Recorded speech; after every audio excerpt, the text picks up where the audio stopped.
F of এক্সের value দেওয়া আছে 2x প্লাস 5 এবং বলেছে G compose F equals to I Q, identity function of Q. ঠিক আছে, তাহলে এটাকে বোথ সাইড এক্স নিয়ে নিই, equals to I Q of x.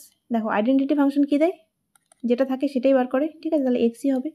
তাহলে জি কম্পোজ, আচ্ছা এখান থেকে তুমি এটা ডাইরেক্ট এখান থেকে করতে পারো, যে এটাকে যদি ওয়াই ধরে নাও তাহলে সেখান থেকে ওয়াইয়ের যেটা ভ্যালু বেরোবে।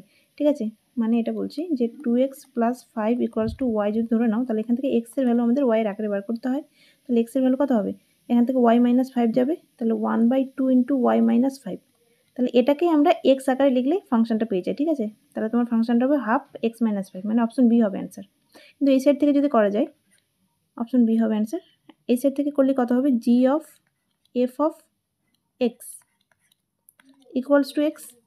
এবার জি অফ কত আছে, এফ অফ এক্সের ভ্যালু দেওয়া আছে না, 2x plus 5 equals to x.